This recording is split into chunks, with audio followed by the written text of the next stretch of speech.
आत्मीय भाइयों एवं बहनों, प्रणाम। काय ऊर्जा एवं उसकी चमत्कारी सामर्थ्य पुस्तक से लेखक पंडित श्री राम शर्मा आचार्य। विषय काय ऊर्जा के विभिन्न पक्षों का वैज्ञानिक विश्लेषण से आपको पढ़कर सुना रहे थे। आइए आगे पढ़कर सुनाते हैं पृष्ठ 32 से। प्राचीन काल में प्राणदान, शक्तिपात आदि अनुदानों का वर्णन मिलता है। गुरुजन अपने शिष्यों को उत्तराधिकार में बहुत कुछ देते रहते हैं। दुर्बलों और पीड़ितों की सहायता के लिए भी अपनी इस पूंजी में से बहुत कुछ बांटने की उदारता उन्होंने दिखाई है। यह वे अनुदान हैं जिनके अंतःकरण में संचित पूंजी का भी आदान प्रदान संभव होता था।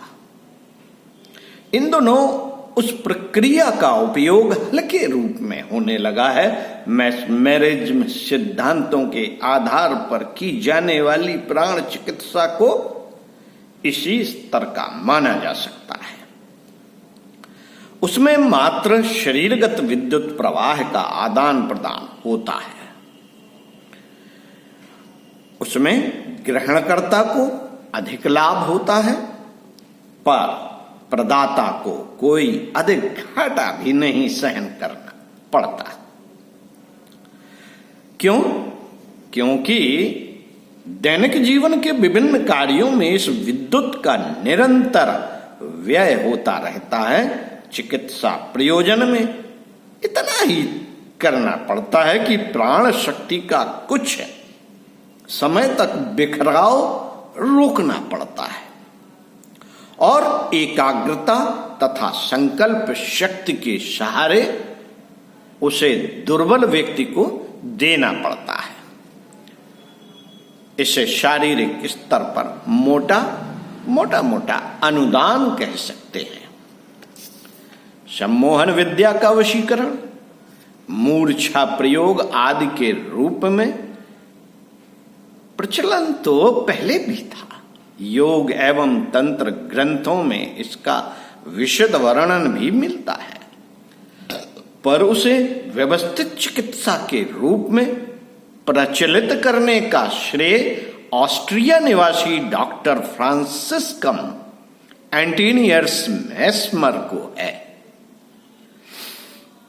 उन्होंने मानवीय विद्युत का अस्तित्व, स्वरूप और उपयोग सिद्ध करने में घोर परिश्रम किया और उसके आधार पर कठिन रोगों के उपचार में बहुत ख्याति कमाई। वे अपने शरीर को प्राण ऊर्जा का रोगियों पर आघात करने के साथ ही लौह चुंबक भी आवश्यकता अनुसार प्रयोग में लाते। इस दोहरे प्रयोग से न केवल शारीरिक वरन मानसिक रोगों के उपचार में भी उन्होंने आशातीत सफलता प्राप्त की। इसे उन्होंने मैस्मेरिज्म नाम दिया। आगे चलकर मिस्टर कॉस्टेट यूशिगर ने उसमें सम्मोहन विज्ञान की नई कड़ी जोड़ी और कृत्रिम निद्रा लाने की विधि को हिप्नोटिज्म नाम दिया। फ्रांस के अन्य विद्वान भी इस दिशा में नई खोजें करते रहे। चिकित्सक ला फॉन्टेन एवं डॉक्टर ब्रेड ने इन अन्वेषणों को और आगे बढ़ाकर इस योग्य बनाया कि चिकित्सा उपचार में उसका प्रामाणिक उपयोग संभव हो सके।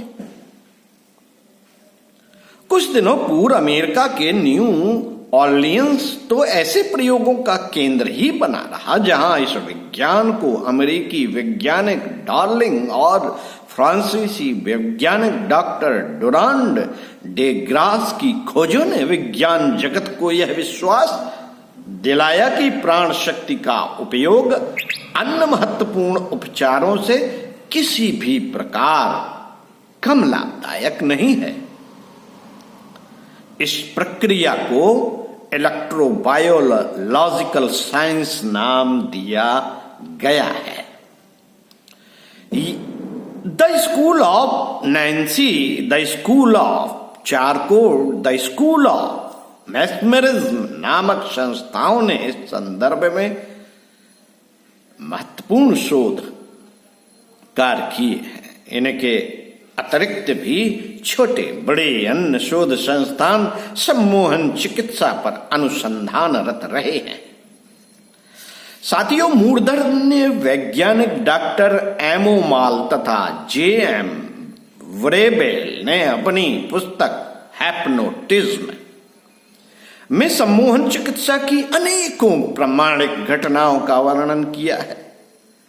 इमोशंस एंड बॉडली चेंजेस नामक अपनी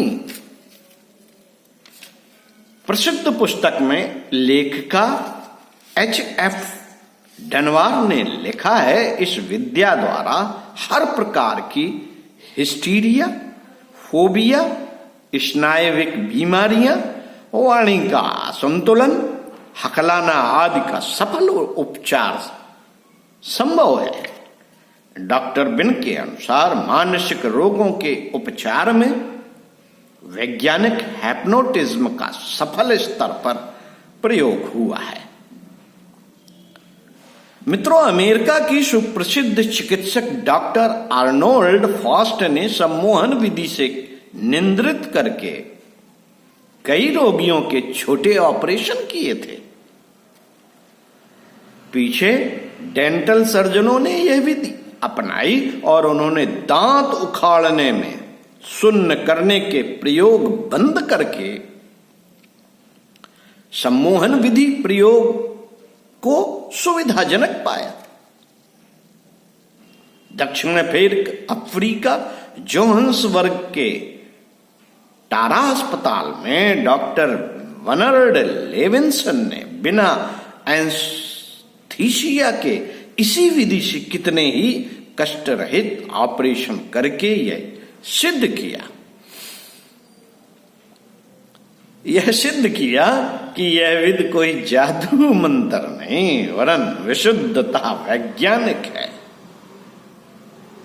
वैज्ञानिक जेम्स ब्राइड ने भी नाड़ी संस्थान में पाई जाने वाली विद्युत शक्ति की क्षमता को मात्र शरीर निर्वाह तक सीमित न रहने देकर उससे अन्य उपयोगी कार्य संभव हो सकने का प्रतिपादन किया है।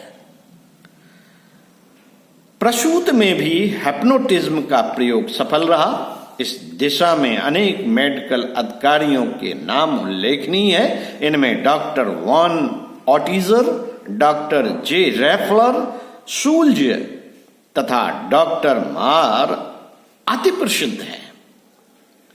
इन चिकित्सा विशेषज्ञों ने बिना वेदना के प्रसव कराने में आशातीत सफलता पाई।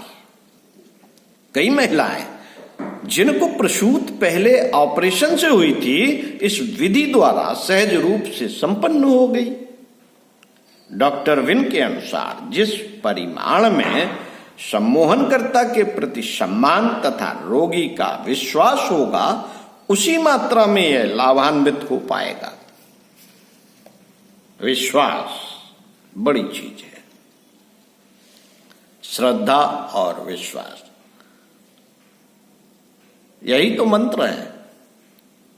धैर्य और साहस, जिसे सामान्य भाषा में लिया जाता है, लेकिन ये पूर्णतः वैज्ञानिक धुरी पर कायम है।